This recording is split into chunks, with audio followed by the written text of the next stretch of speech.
Olá, pessoal. Hoje nós vamos falar sobre a eficiência das aletas. A eficiência de aleta é um parâmetro como toda eficiência que vocês já estudaram ou com a qual já se depararam com a definição. Né? A eficiência das aletas é baseada uma razão, uma divisão entre um certo valor, que é o valor real, e um outro valor, que é um valor de referência. Normalmente, esse valor de referência, como em quaisquer outras definições de eficiência que vocês já viram, esse valor de referência é um valor idealizado, é um valor máximo. Ok? E no caso das aletas, nós podemos definir, né, a eficiência que eu vou chamar aqui de eta F, eficiência das aletas, verbalmente será o calor real trocado pela aleta,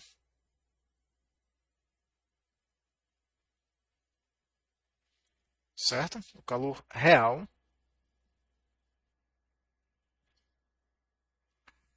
dividido pelo calor máximo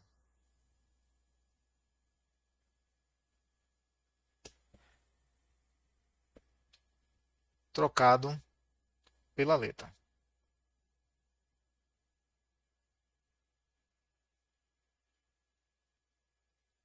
Ok?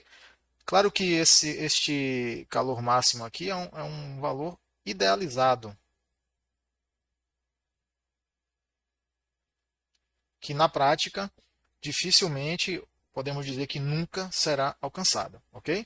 Então, calor real transferido, né, ou trocado pela letra, dividido pelo calor máximo trocado pela aleta. E para definir a eficiência, nós vamos realizar um balanço de energia ou um balanço de calor para a letra, na seguinte forma: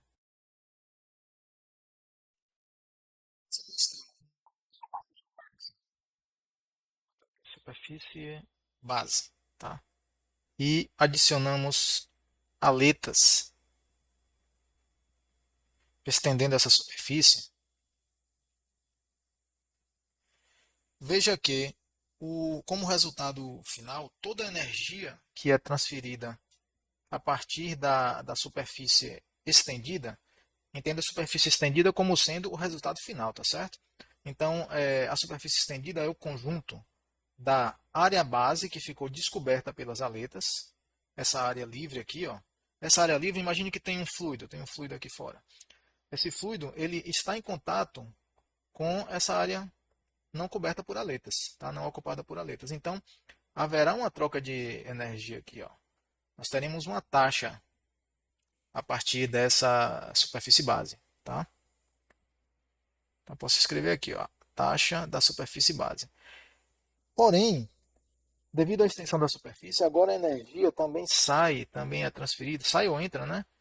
Depende do fato do fluido ser ter uma temperatura superior ou inferior à superfície. Então, haverá também uma transferência de energia pelas aletas, de modo que a taxa total de transferência de calor, o que é total, é isso mais isso. Tranquilo? Tá claro aí?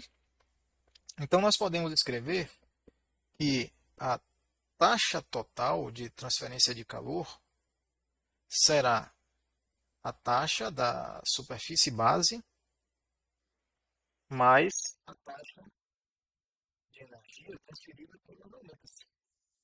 Tá verdade? E aí, equacionando dessa maneira, nós podemos escrever o seguinte: nós podemos escrever que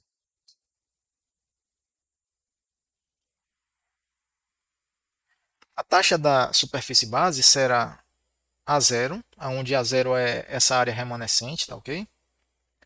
H T0 menos T infinito. Então, reparem, T0 é a temperatura da superfície base e T infinito é a temperatura do fluido. Para as aletas, nós podemos usar também a lei de Newton do resfriamento. Então, nós temos a área, sendo que essa área aqui é a área das aletas, tá? AF, vezes H, vezes a temperatura das aletas, né? Ou da aleta, menos a temperatura do fluido. Aí aqui você talvez já comece a perceber qual é o problema incorrido nesta definição, tá? Nessa expressão do calor total, da taxa total da aleta. Eu vou chamar aqui de equação 2 e aqui em cima eu vou chamar de equação 1.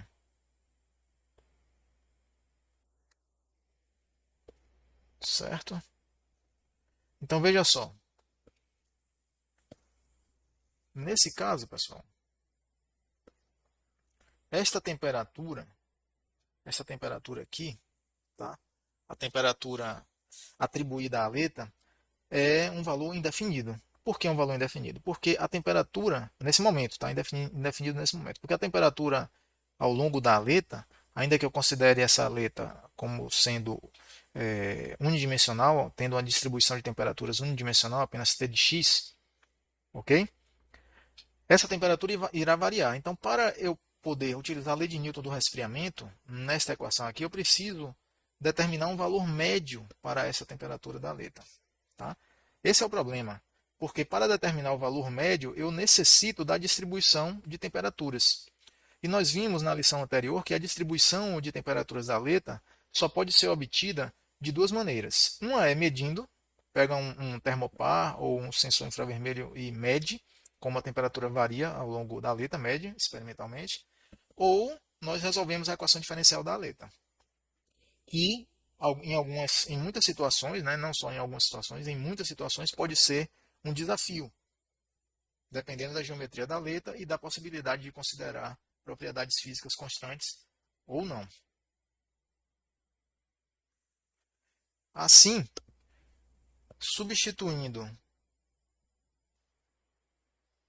2 na definição de eficiência, né, vou colocar aqui ó, em 1, que é a nossa definição de eficiência, vem que aí nós obtemos a eficiência da aleta como sendo AF, H, T, esse T ainda é indefinido,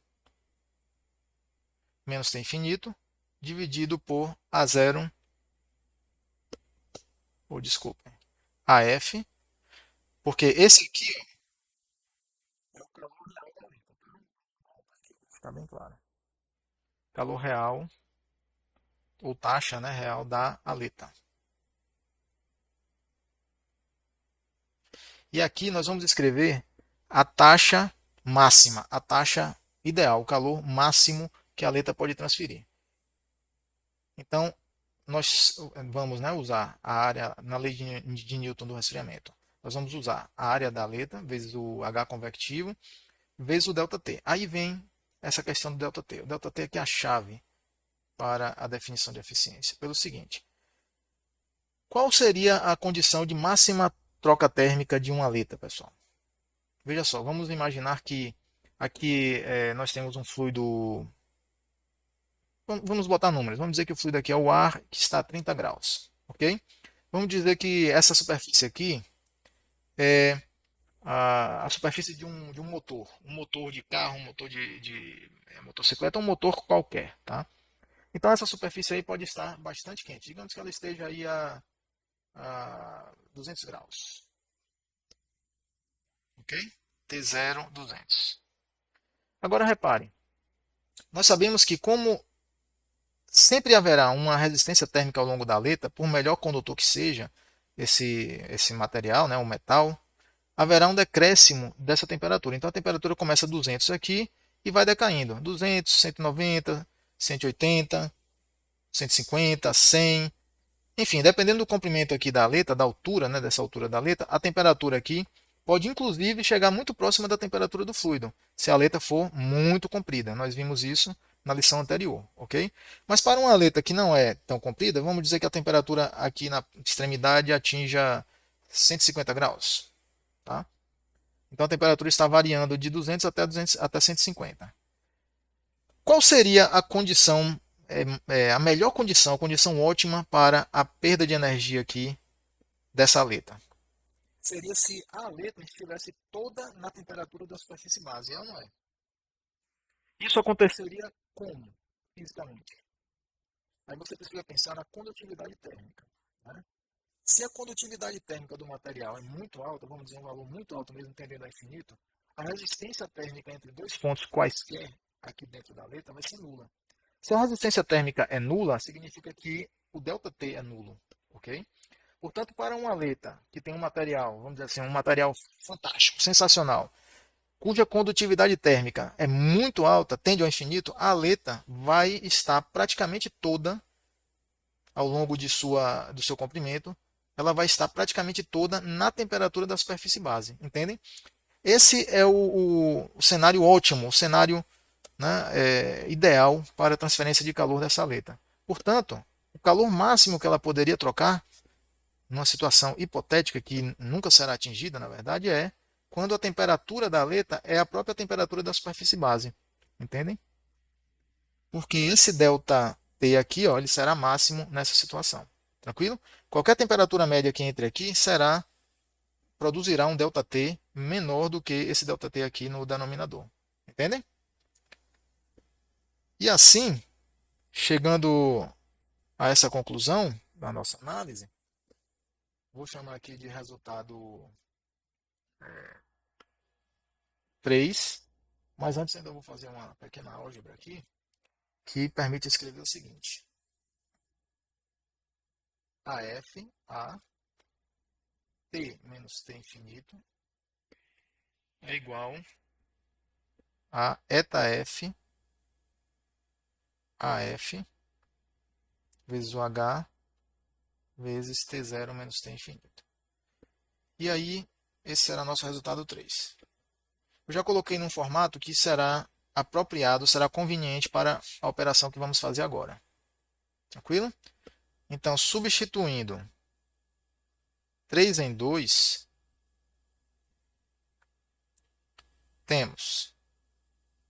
nós temos que o calor total é igual a A0 vezes H, T0 menos T infinito, mais AF, H, eficiência, eta F, T0 menos T infinito. Então veja que é só substituição direta, uma pequena álgebra. E aí nós podemos colocar em evidência, uma vez que este termo se repete, ó, aqui o H também se repete, podemos colocar em evidência H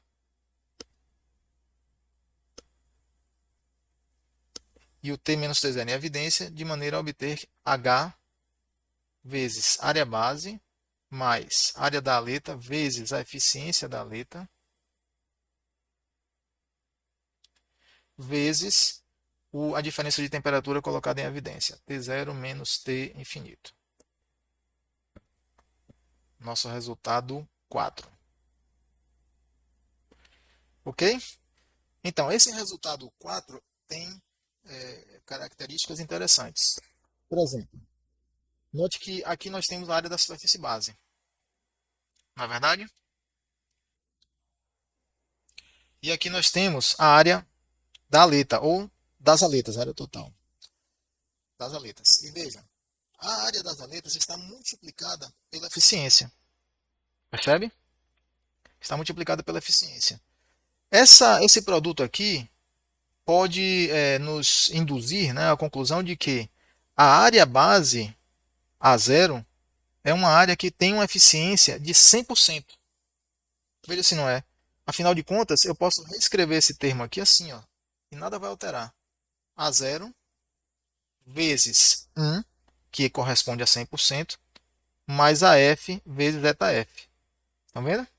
Esse termo aqui, ó. Esse termo aqui, ele pode ser reescrito explicitando o produto aqui pela unidade, que corresponderia a uma eficiência de 100%. Resultado, pessoal, qual é a conclusão disso? É que a eficiência das aletas determina a área efetiva das aletas, da superfície estendida através das aletas. Então, digamos, se eu colocar lá 1 metro quadrado de área a mais através da instalação de aletas, se a eficiência dessas aletas for 80% ou 0,8, digamos,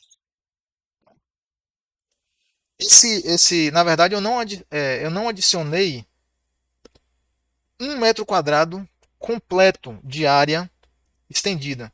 Eu adicionei 0,8 metros quadrados de área estendida correspondente à área da superfície base. Entendem? Então, a eficiência da aleta nos permite, né, determinar qual é a superfície base equivalente ao total de área colocado pelas aletas. Em outras palavras, é isso. Certo? Aí você pode se perguntar, mas qual é o sentido de se usar a eficiência das aletas?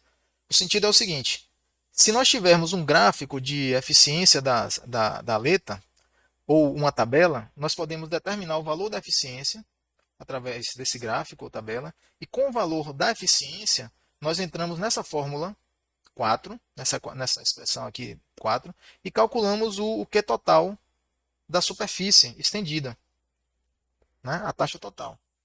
A taxa total é uma informação valiosíssima, porque é ela que vai determinar, em última instância, se vale a pena ou não estender uma superfície. Porque se nós estendermos a superfície com uma aleta que tem eficiência muito baixa, nós vamos adicionar muitas aletas, ou seja, muita área, e a área efetiva que é adicionada à superfície acaba sendo pequena devido à baixa eficiência da aleta. Percebem? Então, esta é uma vantagem, né, da utilização da definição de eficiência da aleta. E outra vantagem subsequente é a seguinte: pensem em como nós podemos determinar a taxa total de uma superfície estendida. Na lição anterior, nós vimos que podemos obter esta taxa resolvendo a equação diferencial da aleta, na verdade, porque a equação diferencial nos dará a distribuição e também nos dará a taxa da aleta, certo? Mas pode ser um desafio resolver, dependendo do sistema analisado, resolver alcançar a solução da equação diferencial da aleta. E qual seria o caminho alternativo para se obter a taxa? A distribuição de temperatura, se eu não resolver a equação diferencial, seja analiticamente ou numericamente, eu não terei. Tá? Isso aqui vai permanecer desconhecido. Mas a taxa é possível obter através da definição de eficiência da aleta. Certo? E aí, com a taxa, eu determino qualquer informação, né, de projeto que seja necessária para o dimensionamento do meu sistema térmico, ou eu avalio economicamente se é vantajoso estender a superfície. Tá? E de onde é que vem esta eficiência da aleta? Para situações em que é mais complicado, né, ou é inviável resolver analiticamente a equação da aleta, existe sempre a possibilidade de solução numérica. Então, a solução numérica pode ser realizada, os dados da solução numérica transformados em eficiência da aleta e gráficos ou tabelas de eficiência são produzidos. E aí o engenheiro de projeto ele vai lá e pega só a eficiência da aleta. Ele não vai ter que modelar, ter que equacionar a aleta e obter a equação diferencial e resolver a equação diferencial, uma vez que a eficiência já está lá dada pronta, ou em uma tabela ou em um gráfico para ele utilizar. Esta é a grande vantagem do uso de eficiência das aletas. Até o próximo vídeo. Um abraço.